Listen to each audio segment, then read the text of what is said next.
compulsory exercise that you must come. And second, it will not be free for long. I can tell you the miners certification program consists about 10 courses. It will last over about 6 to 8 weeks in total. Okay? And it will cost the miner over $100,000. So let me be blunt with you. Alright? And it is compulsory. There's nothing that you can do to say, well, you know why it's compulsory? Because if you don't have a certified general manager on your site, then that will be a requirement. Like if you have a requirement to have a mercury retort or a mining privilege or a permission to operate letter, it will be a mandatory requirement. It's already in the regulations. It's just for it to be enforced. Okay? So I've been coming to Mali for the past 2.5 years, and I've been saying to people, come out, start these courses, and it was what it is. A few persons came, a lot of people from Mykobi came, a lot of people from Capital and Princeville came, a lot of people from Tiger Creek, Gaza came. We had a few people from Mali who are miners that came as well. But like I said, going forward, it is now compulsory. You can choose to come now or you can choose to come later, it's up to you. What I will tell you is that when the enforcement begins, there's going to be a rush of people to come, and then we will say we can't take all of you, we can only take 20 at a time, because a class will be only 20. So it is better for you to start the training early so that you would have already been in the stream. And for those who are not general managers and mine owners, you have an excellent opportunity to be trained to become a general manager. So this is also a career opportunity for persons who will aspire to function in the mining industry. As a matter of fact, all mines officers will have to also be familiar with all of these content that we will be discussing in this classroom. Okay? So if you look at the board, you'll see there's a certification for managers of small and medium scale mines. And the first 3 courses is what we have been doing at the mining school. That is the Introductory Level Training of Prospectors course, the Intermediate Level Training of Prospectors course, and the Advanced Level Training of Prospectors course. Okay? And then there will be other courses, like I said, you'll have to do. That will include first aid training. You have to do first aid, and that will be executed by the Red Cross. Okay?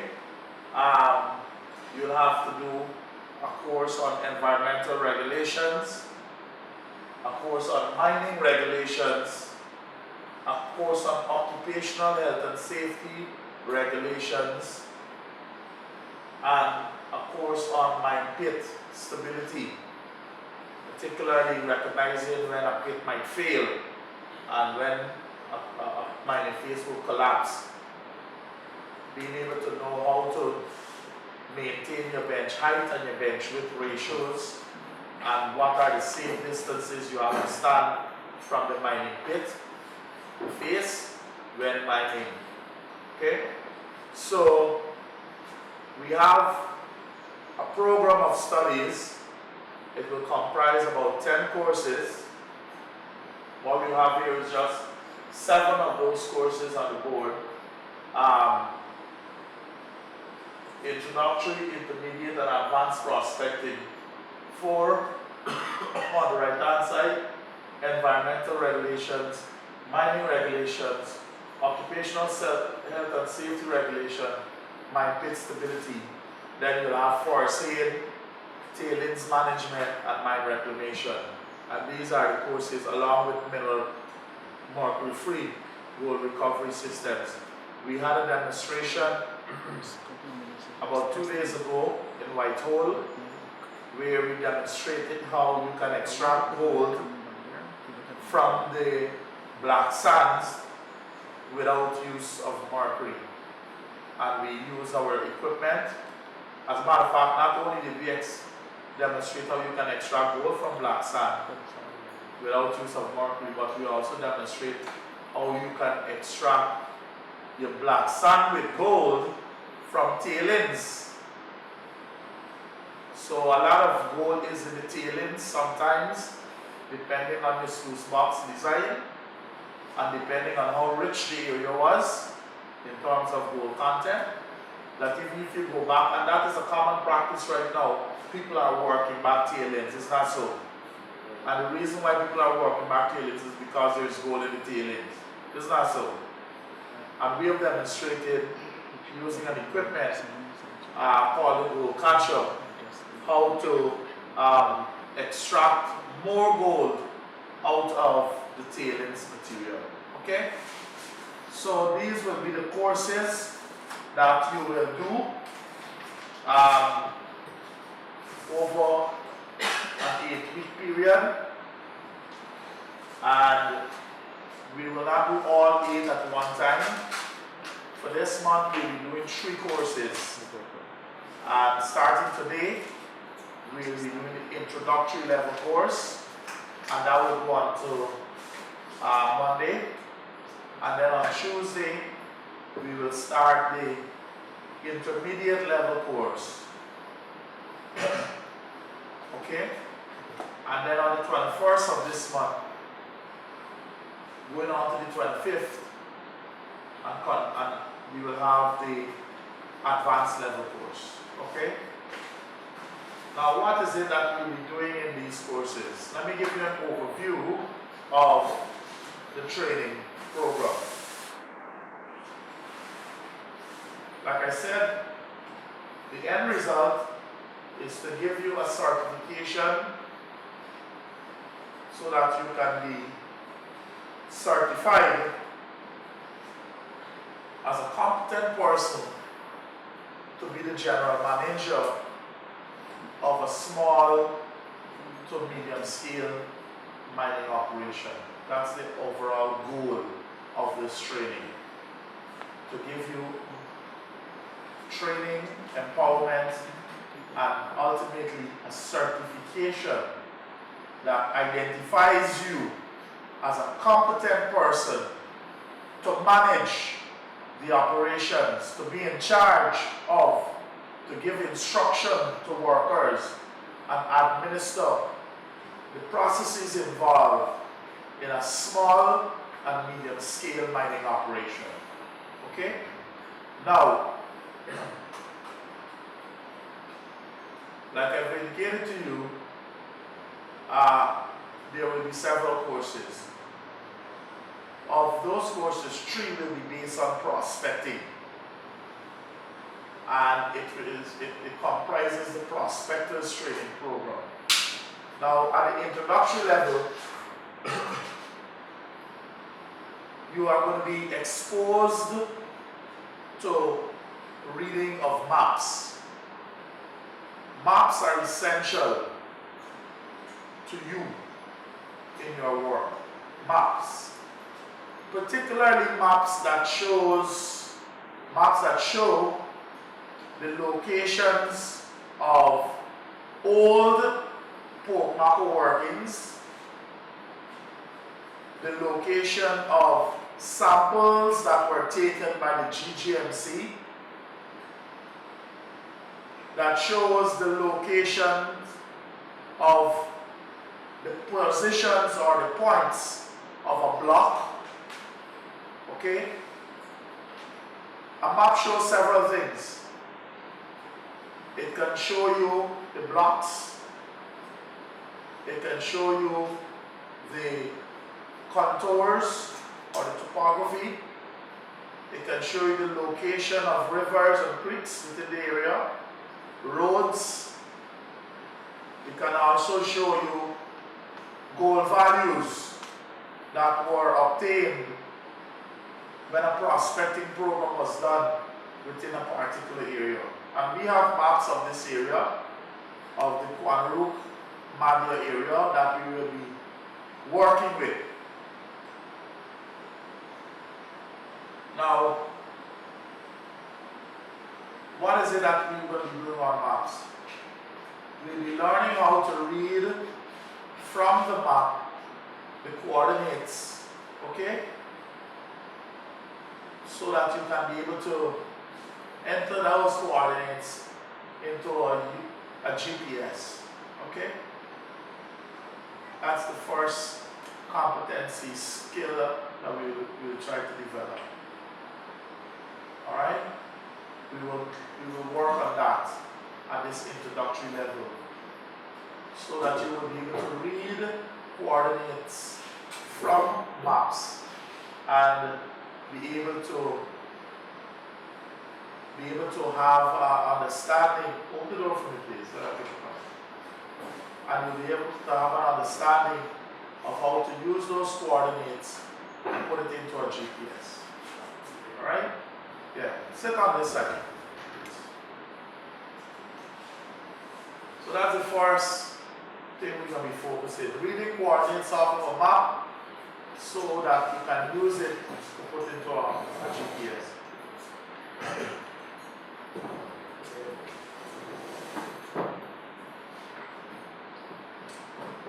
Not only are we going to be reading coordinates off of a map, but we'll be doing certain tasks. We are also going to be using the GPS to find any coordinate that we get off of the map. So we will put coordinates into a map and then we will use a GPS to find those coordinates in the field. Okay? That's the second task that we'll be doing. How to read the coordinates off of the map and how to put the coordinates into the GPS to find those positions in the field. Everybody clear that's what we're doing? Do you see the importance of that? Now, some of us may receive blocks. You may get lottery blocks. You might get and there are many things that happens. You may have a claim, and that's a very contentious area. Claims. When a claim license is given to you, the claim license is given with the coordinates of the points or the corner positions of the claim read out in degrees, minutes, and seconds, or in latitudes and longitudes. Okay, longitudes and latitudes. You get your coordinates on your claim license. Let's start with the basic function. We all want claims, isn't that so? Yes. We all want claims. So if I were to give you individually right now a piece of paper that says claim license, and you have a claim, the name of a claim, and you have the description of the claim in terms of the geographical coordinates. Point A, so much degrees, so much minutes, so much seconds. West, so much degrees, so much minutes, so much seconds. North. Then on a true bearing of 115 degrees to point B, 58 degrees, 10 minutes, 23.5 seconds west, 5 degrees, 6 minutes, 13.4 seconds north. Then on a true bearing of 120 degrees to a point C. I mean, that's how a claim license is written. Is that so? How many of you ever seen that before? Raise your hand. How many of you ever seen a claim license before? Never seen one before. Good. How many of you ever seen a license for a block before? Good. Well, when you look on the license for a block, whether it's a mining permit or a prospecting permit, medium scale, you will have the same format of reporting the description of the property. It will have it in degrees, minutes, and seconds. You can't run away from that. Please open the door, let the young lady come in. Okay? You cannot run away from that. That is what happens, and you have to become aware of it. A lot of people get claims and they can't help themselves to say where their claim should be located. They have to wait on a verification officer or some officer to come and show them where the claim is, because really and truly it's supposed to be the opposite way. Your claim board should actually be shown to the verification officer, isn't that so? Yeah. But then there are cases where years would have expired. 1984, a claim was located.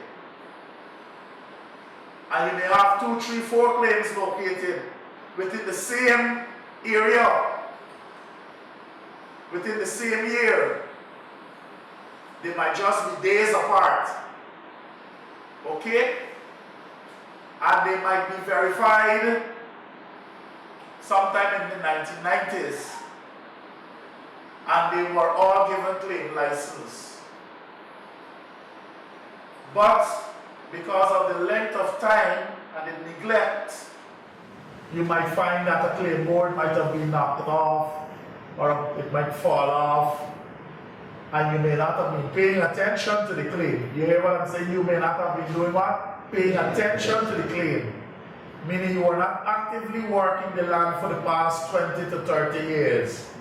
Okay? But then you have a sudden interest in the claim because you are paying the $1,000 every year, and so you have maintained your rights to the claim.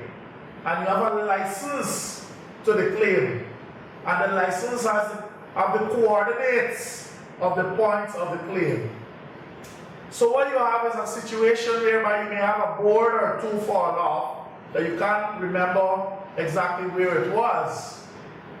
And that's only human.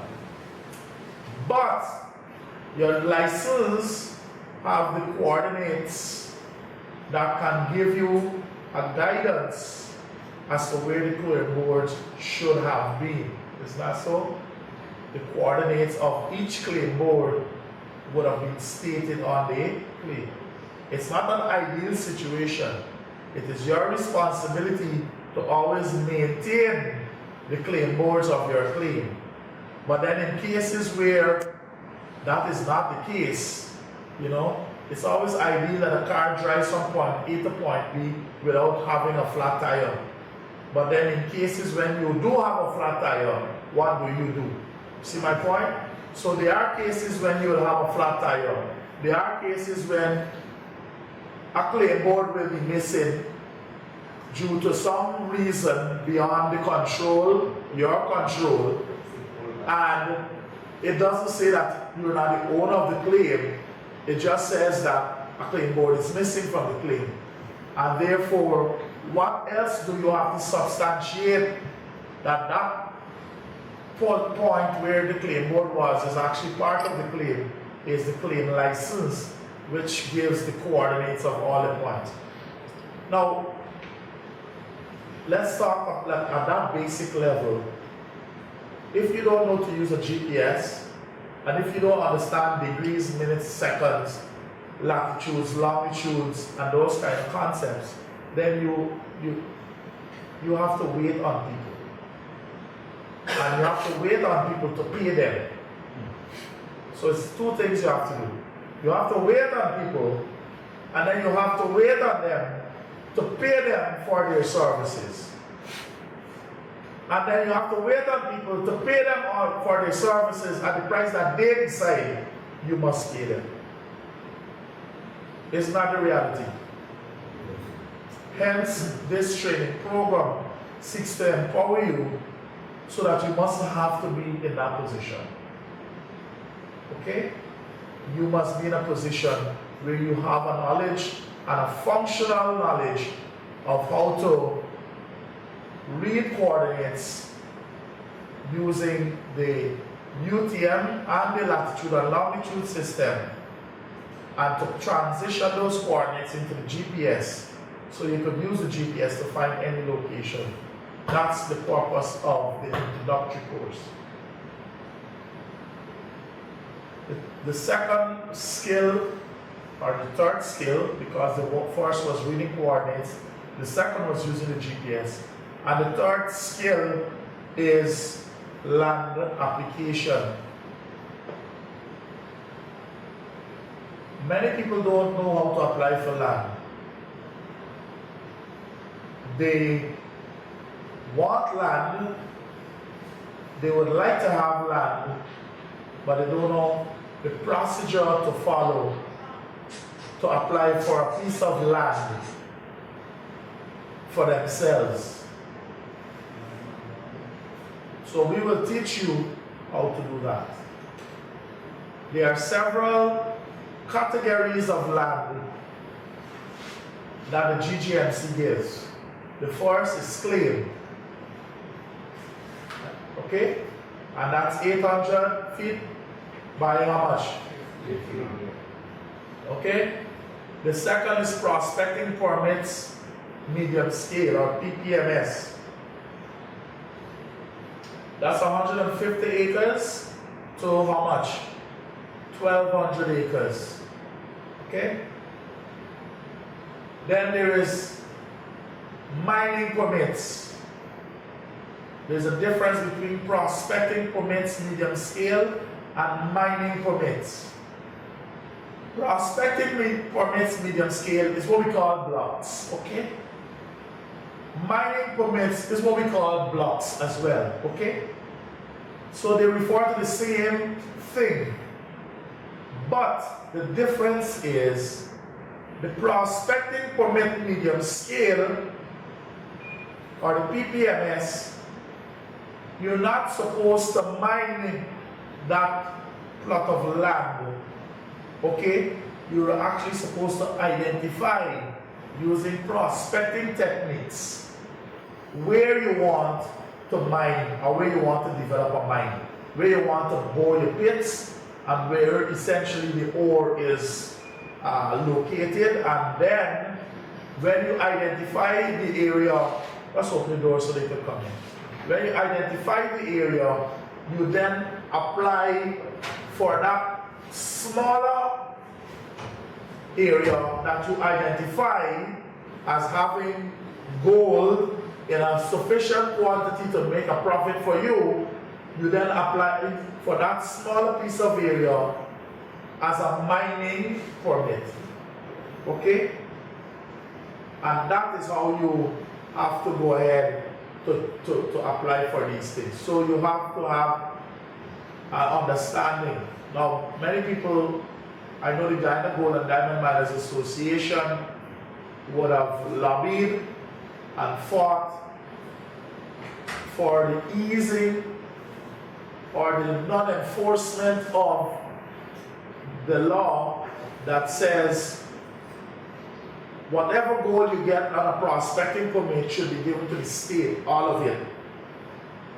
Not sold to the state, given to the state, turned over to the state. All mineral one belongs to the state on a prospecting permit medium scale. Okay? How many of you knew that? Raise your hand. Nobody. Good. It therefore means that that's the law, but you are not aware of the law. Okay?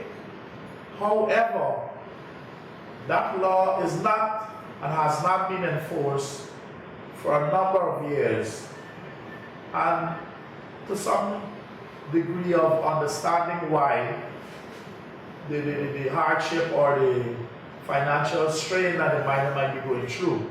I think that is what has been considered over the years. But that does not negate the fact that the law stands on the law books. And at any time, it can be enforced. Therefore, if you know that that is the law, it is your responsibility to adjust and adapt so that you come into compliance with the law. You see, the reason why enforcement is not necessarily taken at 100% level is to give miners a period of time for them to transition into compliance. For example, you know, guy who might say, pay your water bills or we'll come and cut you off. And then they might say, well, we're going to give you 1 month to come in and pay your water bills. And after that 1 month, then we have a zero tolerance, we come and cut you off. Is that so? So you get a 1 month period to come into compliance with the requirement that you must pay your water bill.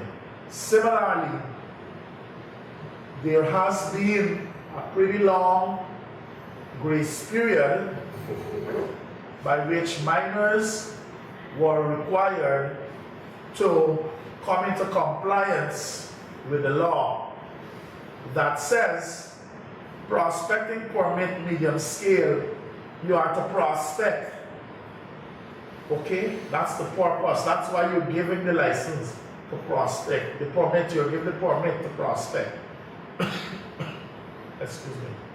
And then, after you prospect and you identify areas of interest that has gold and you want to mine, then you have to now apply for that piece, that smaller piece of area, as a mining permit. And it's just a form, an application form that you have to fill out. Am I clear? So I will teach you how to fill out those forms. Alright? Good. And then there are other forms of land, but those are the 3 that are more related to you. Small scale to medium scale miners. Let me get the phones low. Thanks. The next thing that you have is the PL, prospecting license. These are large plots of lands, right? Big lands that people get, and it have its requirements for obtaining those licenses. As a matter of fact, prospecting license require you to show technical capacity to prospect the land. Again, it's not to mine. A lot of people get prospecting license and they're mining on it, which is a breach of the law. And they even subletting and giving people permission to mine on the land and collecting percentage on it. All of that is breach of the law. You should not even be doing that. And the mines officers are empowered to come and close all operation down and seize production and seize the equipment on prospecting license. They should not, that's a zero tolerance. There's no grace period to come into compliance.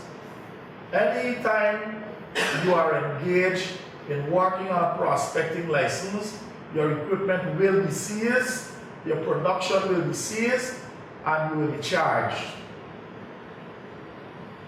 That's it. Prospecting license, you know, no work. Okay? You don't work on prospecting license. Alright? So, when you look at a map, you can know which is a prospecting permit medium scale, because you will see the numbering system is different.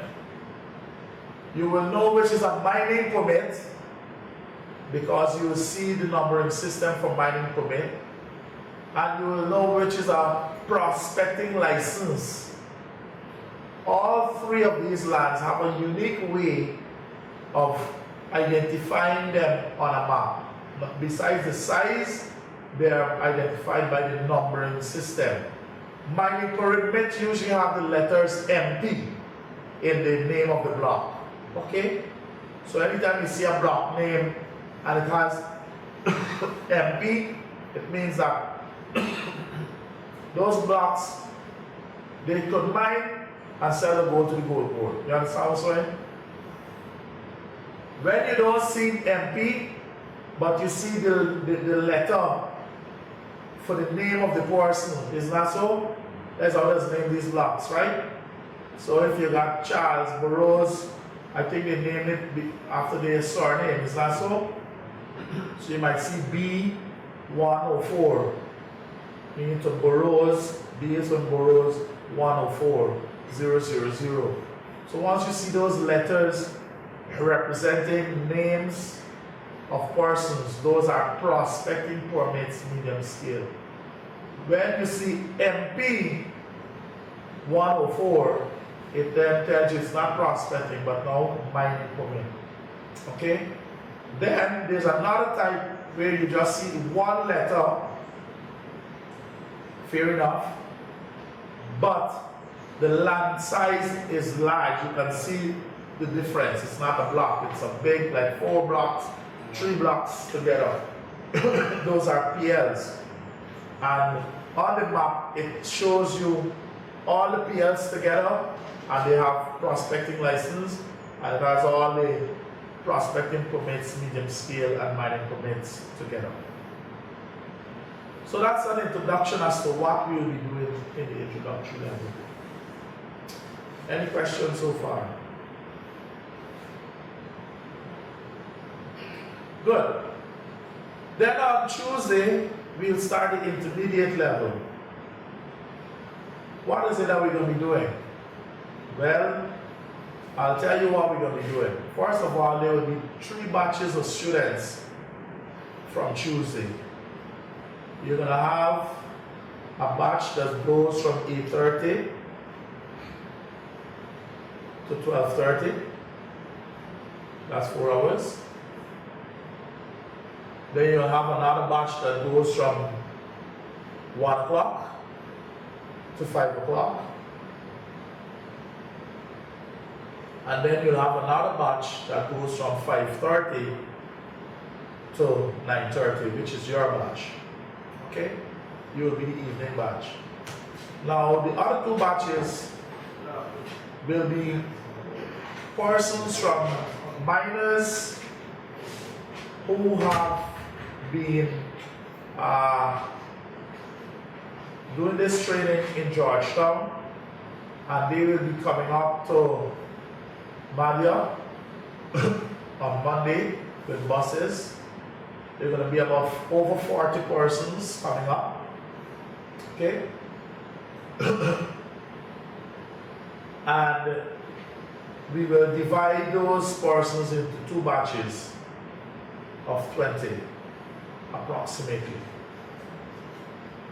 And so you'll have 20 persons in the morning session before lunch, 20 persons in the afternoon session up to 5:30, up to 5 o'clock, and then you'll have about 20 persons who are sitting here approximately who will be in the evening classes. So at the intermediate level, we will be training about 60 persons, okay? At the introductory level here, we're hoping to get about 20 persons trained, okay? Let's see. Now, what is it that you're going to be learning? That's the most important thing. What is it that you're going to be doing at the intermediate level training of Prospectors course? At the introductory level, you learn how to use maps and GPS and how to find the location in the bush. We will do that. At the intermediate level, we will start to use these things on the side here. These computers, laptops. There are 5 laptop computers. Open the door for those people. And there are 5 desktop computers. We'll put 2 persons to 1 computer. And we have 10 computers, so you have a batch of 20 persons.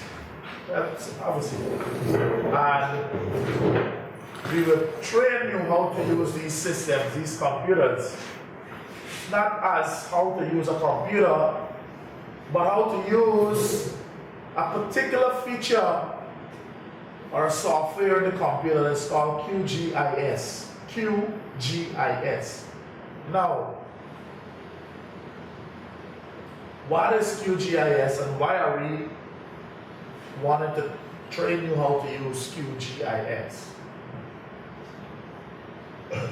The Geology and Mines Commission on a yearly basis conducts what we call regional geochemical surveys. Okay? Regional geochemical survey. What it is about? So the GGMC, could you please put your phones on silent or possibly put them on vibrate or something? Excuse me. What is it with this regional geochemical survey? The regional geochemical surveys are actually a sampling program that the GGMC Geological Services Division carries out at least 2 times a year. And they will go to different places in this country. They will go to places, project areas like some of the places they've been, 5-star, Barometer, Wanaruk.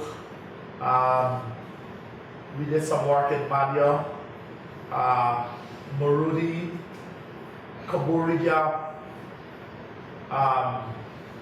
Koping.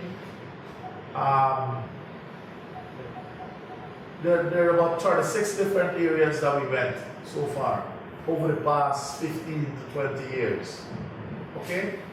There are about 36 different areas that GGMC went and prospect. Okay? Now, when they prospect, they usually take samples and they take a battle sample and they spin the battle. Okay? That's the first thing they do. And they see how much gold is in the battle.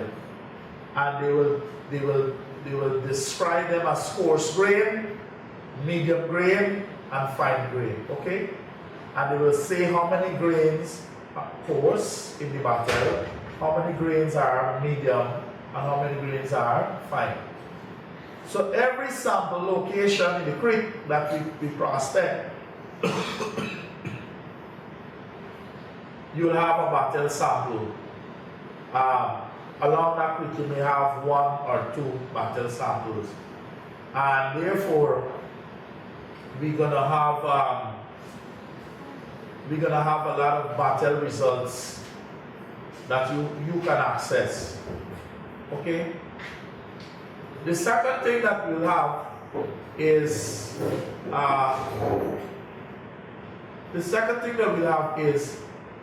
what you call a geochemical data set. Let's just call it like that. It comprises more than 1 element. Gold is just one. It will have gold, platinum, copper, nickel, arsenic. You know, all of the elements will be analyzed in the sample. So we will take a sample of the creek bed, dig up the stuff, pour the gravel in the bed, sieve it so as to get the fines, get out all of the dirt and the leaf and so on, so they just get nice clean sediments, and we send it to Canada, about 10 kilograms, 5 kilograms, about 10 pounds. And in Canada, they will analyze that sample for 48 elements, gold plus gold. So you have gold plus 48 other elements being analyzed for every location that we take a sample in the creek. So imagine you have a big area, let's say Madhya. Let's say Madhya was one area that we were going to come and prospect. Then all the main creeks in Madhya, we will go and take at least 1 sample in the creek. Okay? And that is what we'll do. The first sample, we spin, battle it down, see the gold, visible gold. If you don't have gold, we put 0. Okay? 0 coarse, 0 medium, 0 fine. Okay? If I got 3 fine eyes, I put 3 fine. Okay, whatever I see, that is what I put down. Okay. The second sample we dig up out of the creek bed now, and we sieve it and wash it and dry it and crush it and send it to Canada. That one is tested in a lab in Canada that tests for gold and 48 other elements. Okay? Now, it costs about 37 to 40 US dollars to do one sample in Canada. And then we might do about 500 samples in a project or so. So you might find the project is considerably costly. A project may run sometime to about $10 to $15 million to do one of these projects, okay? You might employ about 30 men to go in the bush with you, and you might spend about 8 weeks, 6 to 8 weeks doing one of these projects. Nevertheless, when all these samples are analyzed, they come back from Canada in a spreadsheet, okay? All right? A sheet that says sample number, Eastin, Nortin, gold value, copper value, platinum value, mercury value, nickel value, palladium value, and so on. Got me? Well, mercury is not one of the elements that we analyze for. All right? But what is it that why do we get this data? We don't get that data for the purpose of getting it. We get that data for the purpose of you, the miners, being able to access it and benefiting from it.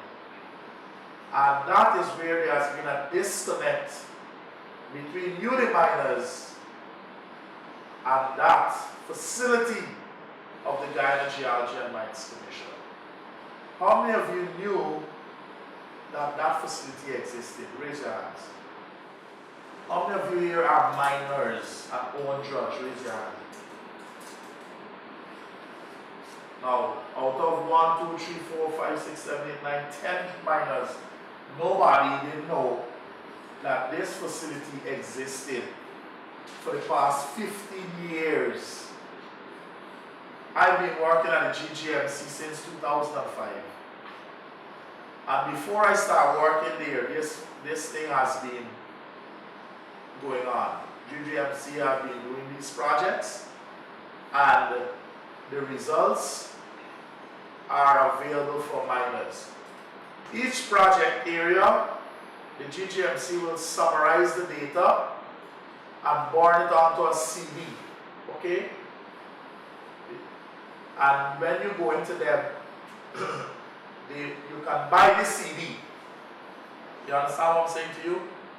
You can purchase a project area CD for the cost of 125 US or $25,000. Now, that is considerably cheap compared to the cost of the project. A project that costs about $20 million, you're getting all the results of that project for $25,000. Not a piece less or a piece more. You're getting all the sample locations that were done, and you're getting the direct results from Canada on a CD for $25,000.